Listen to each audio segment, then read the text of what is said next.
certain age, certain stuff come across your social media. But it's cuppa. Cuppa is the one that's cuppa. Hey, That's what I thought. I was like, that is weird.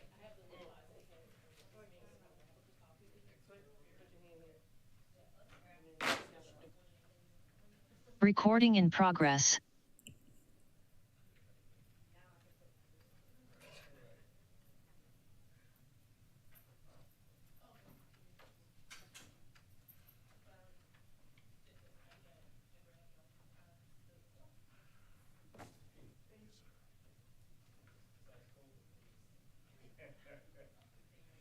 what? Now recording. I'm gonna just leave it at that. I'm gonna leave it at that.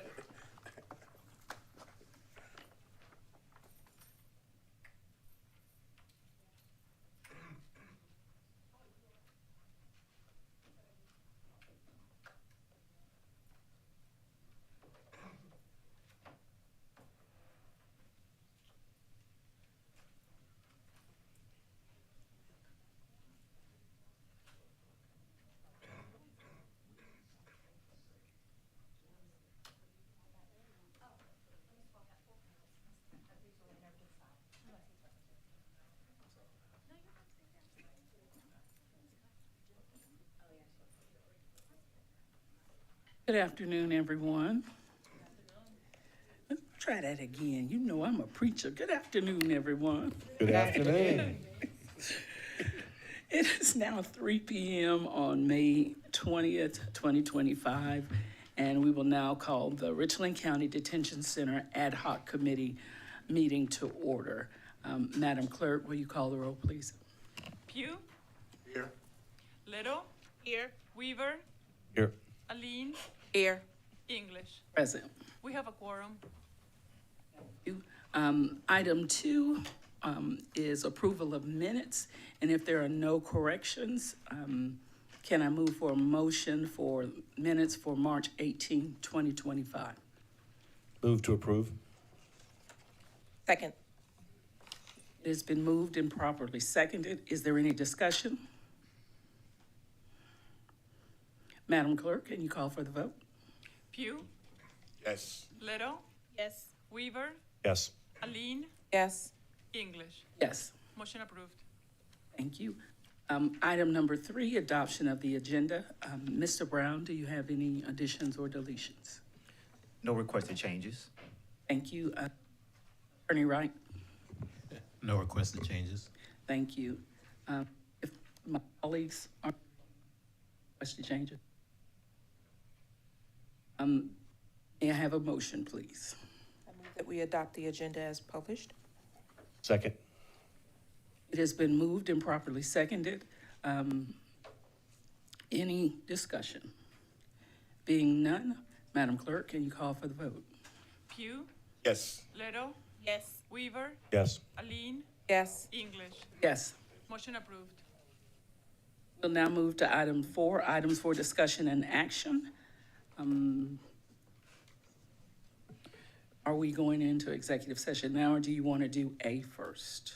Madam Chair, I believe that we can discuss the open session item 4A3, which will then allow, since there is no outside, attorneys involved, an opportunity to go into executive session after that. But I can do it what the body prefers. Okay, so we will move forward with item 4A3. And in your packet, we did provide a update for infrastructure. This was put together and provided by Operational Service Director Eric Williams, and it gives us a status update on some of the ongoing projects at the facility that continue to represent the investments that the county is making. You may recall we were changing what was used to be Unit Tango. Unit Tango was basically an open space where partially they did some of the training, and there was a need for an attorney-client visitation space, which would allow the attorneys to visit their clients without having to enter the confines of the detention center. And as a result of that, that project is about 95% complete. You can see that all the construction is complete. The interior finishes have been completed. is awaiting delivery and installation of the back order communication call boxes. So that's kind of what the remaining items are. We do have the contractor's information listed there and the estimated completion date being June 15th. And then just again, for individuals who are not familiar with this project turns half of Tango facility into an attorney-client visitation area with 7 indirect contact units and 3 direct contact units. As a part of going into this process, we did speak to some of our larger attorney clients that visit there, like the Public Defender's Office. And they had a large request for more direct contact, but after the pandemic, my recommendation was that we could have some larger contact spaces, but that I did not want to create an environment where we turned around if we had another similar situation where people could not be in direct contact, and then we lose a lot of availability in space. So that's why we have the breakdown between the indirect and the direct contact units that will be a part of the visitation area for the attorneys. The attorneys will access the area via covered walkway through the main lobby just past security. The project also has a security hallway to the area to allow for detainees to move. Again, this will prohibit the exchange or the passing by of detainees with the attorneys. This project was fully designed and specified by an architectural design team and was solicited through a public bid process. So just to give you a little bit more reminder or information for anyone who's watching who may not be familiar with that. So that project is close to completion. What I plan on doing is, you may recall, each year we do provide an opportunity where you always can come out to the jail and visit anytime you want to, but formally as a part of the jail standards, counties are required to request or provide an opportunity for its bodies and other parties to come out and visit the facility. So we did that last year in May, and then I wanted to do it this year, and realizing that the session was going to end, I wanted to make sure I gave enough time in the event people wanted to attend outside of Justice Council and have the general session wrap up. So you'll be getting an invitation. And again, beyond that invitation, you are always welcome to visit the facility anytime you want to, but you will receive that invitation. The next project that we talked about is the security system, and we'll just talk about that broadly as you see here.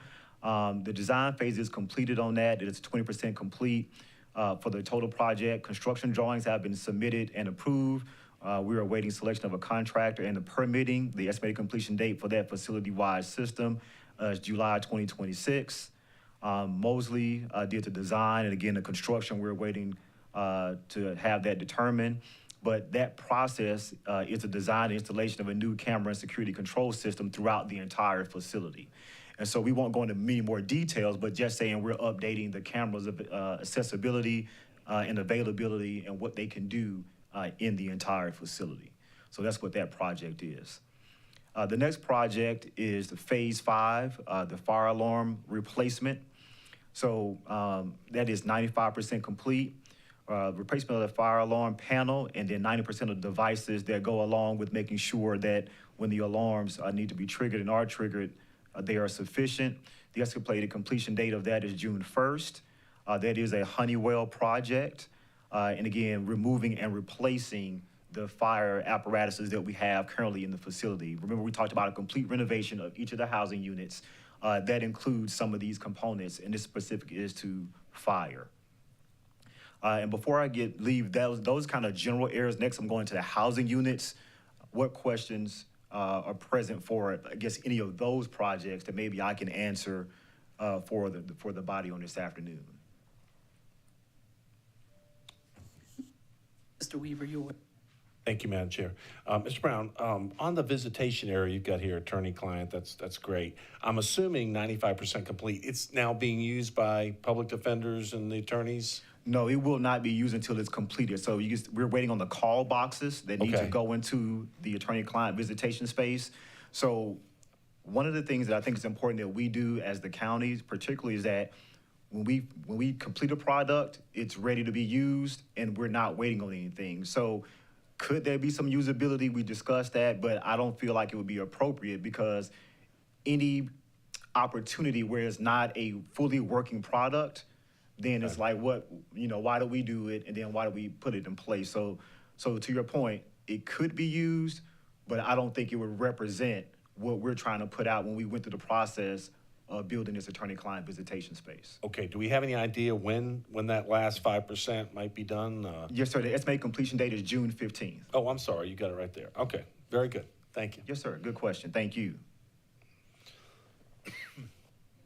Questions? Brown? Okay. The next area I'll go into are the housing units. And as you know, we've done quite a few housing units. We have a few more left. Unit hotel is 100% complete and has been turned over to detention center for operations. So unit hotel is now back in use. You can see the budget that was approved for that project, the completion date of that project.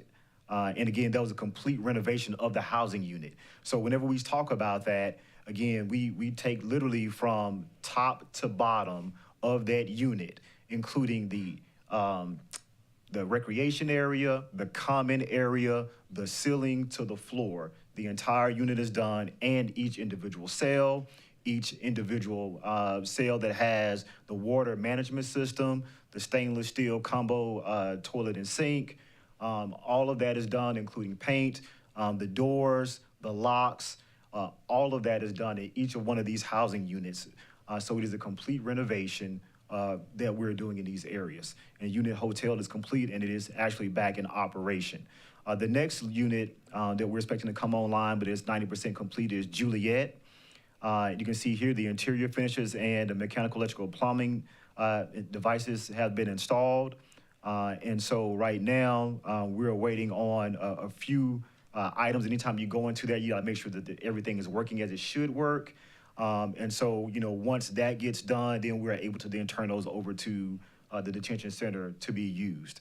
So we're looking to have that unit come on here pretty soon in the next couple of weeks at the end of May. The next project is about 65% complete. That's the Lima housing unit. Construction is in progress. The guardhouse construction has been completed. And if you recall being in that, if you recall going in there, if you haven't been, I'll just try to describe it to you. So the way it used to be is that in the housing units, there would basically be a desk. So just imagine from where you're sitting in a desk. And your desk is in a housing unit. And there would basically be a red line around your desk, maybe like a square rectangle saying, basically, you do not cross this line. That line separates the detention officers from the detainees. And as you can imagine, sometimes it's like when you're driving your car, people don't always stay on their side of the line. And so that does not necessarily produce the best opportunity for a secure environment for the detainees officers that are in there. So what we did was we built guard units within each unit that basically, I thought you would need me to do something, that basically separate physically the ability for a detainee to cross into a guard space, which prevents the ability from them to see the computers that we have, access any of the equipment that we have that may allow them to do something that they should not do or have something they should not see. So that's what those guard houses look like. Again, the interior finishes, the mechanical, electrical, and plumbing have all been installed. The estimated completion date for this particular unit is June 30th.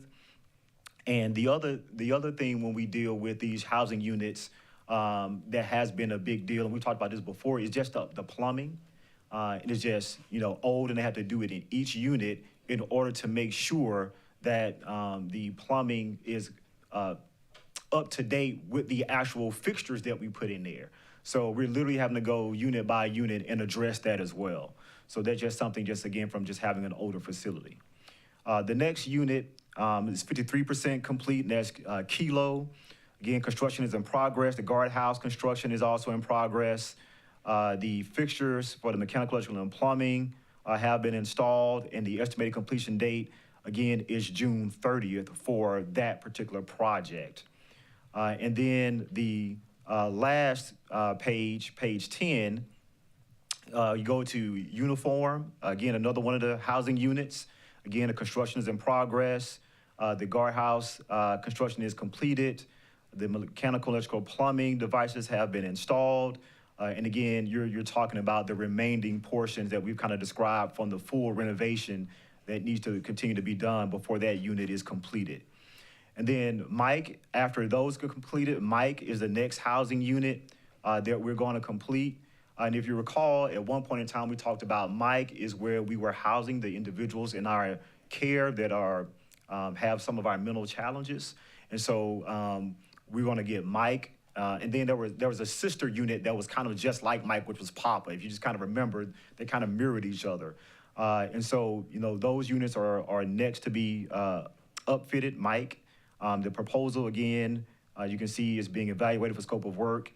The estimated start date is July 1st, and you can see the estimated budget, which kind of is consistent with the budgets that have been for these renovations of those larger units. And then you have the new housing unit, Building 3. That would be what we call right now, just in general, what the council recently approved about going forward with adding on a structure to add additional beds. If you recall, that basically right now, the bed space that we can house is roughly about 800 and let's just say 30 to 50 persons. And so and that's, when you're talking about generally having 2 people in a single cell unit, or if you're talking about the open bay dorms, where you're still talking about roughly planning for 56, what you're looking at is what happens when you're already at capacity. So we have to plan for, unfortunately, what happens if we have individuals that are sent to the detention center.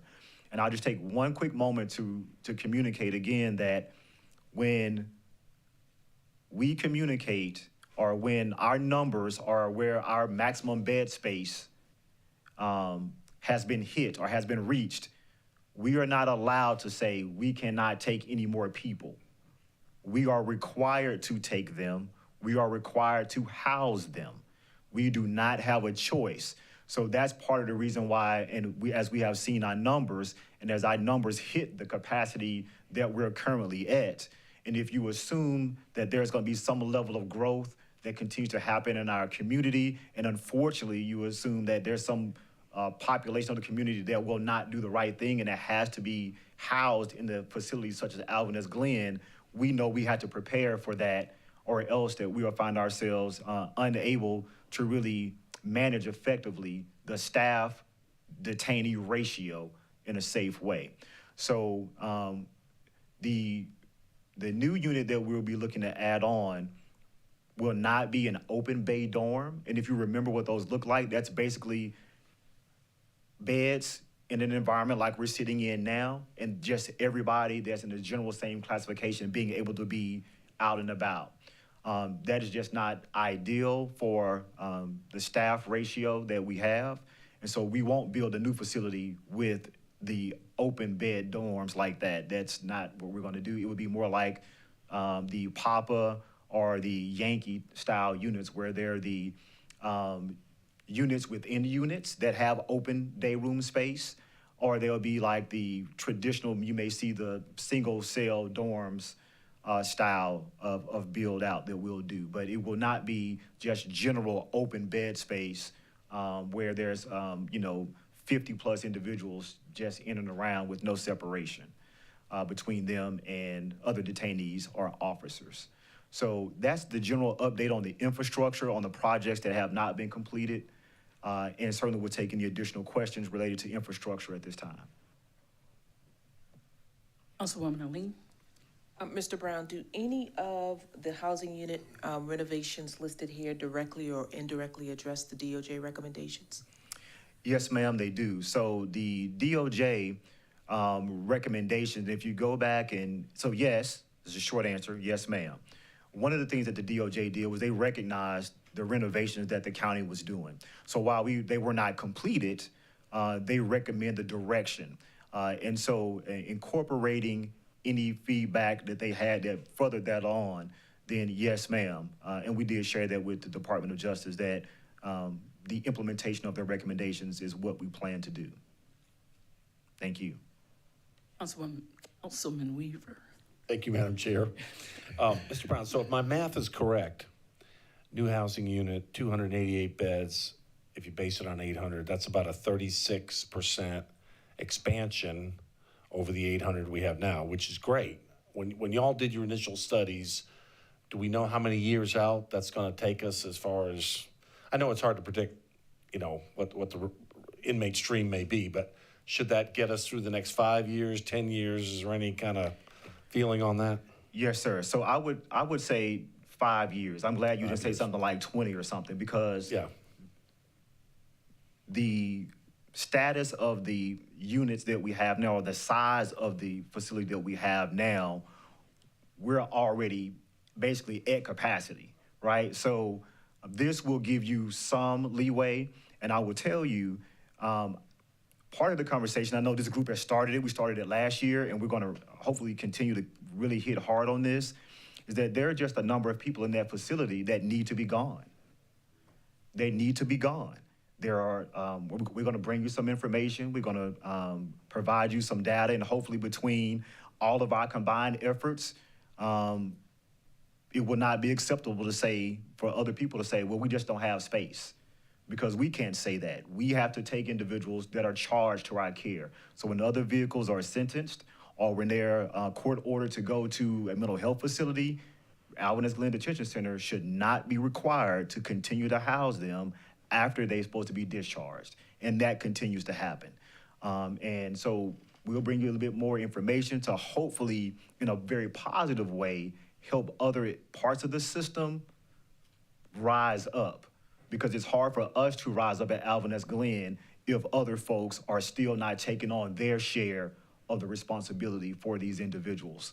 So thank you for the question. I just wanted to say that because you will be getting some additional information that will hopefully, again, help show why it is that the facility cannot do it alone. Okay, thank you. Thank you. Madam Chair. Just kind of in response to Ms. Lean's question as well, I did want to reiterate that regarding the physical facility itself, DOJ had no findings regarding the physical facility itself. So I did want to make sure that the council and the public understood that as far as the physical facility plan. Further question?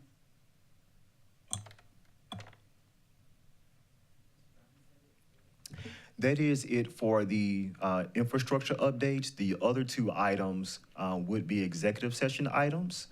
And so we certainly ask for this body to entertain a motion to go into executive session for those two items, the personnel and then the contract. I would say contract-wise, there is no action I'm requesting today. I'll just give you a brief update so that way you may not necessarily need to go in executive session on that, but I want to leave you the option. So last year in 2024, this body and county council approved an agreement for us to enter into a contract with the Department of Mental Health through the Columbia Area Mental Health to provide an in-person, on-site representative from the mental health to work inside of Alvarez Glen as a part of our mental health process. We approved, this body approved, I signed a memorandum of understanding talking about that happening. So the Department of Mental Health went back, they took that memorandum of understanding and they put it in contract language. And what they did was, as a part of that contract language, they said this would be a basically not to exceed 2 years and a value of like $169,000 or something like that. So what happens is, as a result of them adding that kind of 169,000 language, which is not an issue, it just took it away from the 1 year amount, which in my threshold as the administrator is 100,000. So that's kind of why it's having to kind of come back. So that ultimately I'll need you to, authorize so that I could sign that agreement. And that's really why you're seeing it again. If you're thinking, didn't we already do this? You did, but just the way that they wrote it, that they needed to have it for the contractual purposes, it does require it to kind of come back and go through this process. So that's really what the general thing is. We already have the agreement in place. That they're already having somebody come on site. It's just a formality of the document that they need for billing and for their arrangement. At this time, I will entertain a motion to go into executive session. That we go into executive session? Moved and properly seconded. Madam Clerk? Pugh. Yes. Little, Yes. Weaver, Yes. Aline, Yes. English. Yes, Motion approved.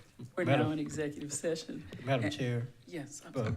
before we go back in executive session, I just want to state it for the record, what we're going in for. We do have 4A, Alvin County Detention Center status updates. 1, personnel updates pursuant to SC Code 30-4-70A1 and A2, and 2, Columbia Area Mental Health pursuant to SC Code 30-4-A2. Thank you. We are now in executive session, and if we could, we allow us to stay here and everyone else leave. And this is.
call for the vote. Pugh, Yes. Little. Yes. Weaver, Yes. Aline, Yes. English. Yes. Motion approved. Let the record reflect that we went into executive session to receive information. There were no decisions made at this time. If there's no further discussion, we'll move to item number 5, next steps. And with this next steps, we were talking about moving forward with this committee with the positive changes and the things that we are currently doing that reflect all of the things that are going on, and to kind of facilitate an open dialogue of not just rehabilitation changes or institutional changes and progress, but the future and ongoing discussion that's currently being had with staff, and those things that we'd like to see. So I'd like to kind of open that up, and Mr. Brown, if you could kind of begin that. You and I had that great conversation. Yes, ma'am. Madam Chair, you had mentioned just really, what things could we continue to do to not only, I guess, build a better community within the facility, and what things that the team might be willing to do to foster that. And one of the things that I shared was, certainly as we get the facility online, which would allow us the ability to utilize the facility in a way that programs work, because we have the space to move people in and out safely and securely throughout the facility, instead of having them in housing units because we got other ones being renovated, that we certainly would be interested in continuing to do those things. I know previously there's been some positive things that the team did. They had, chess tournaments. We certainly have the education program, but those types of additional things that just create community within the facility. We just talked about, yes, we'll be willing to do that. But part of that is us getting the facility fully renovated to allow us to be able to have those types of programmatic things that can create a better environment for the detainees and the employees that are there. And I know we are kind of constrained on time, but does any of the committee have any questions? But we can always put this on the next agenda.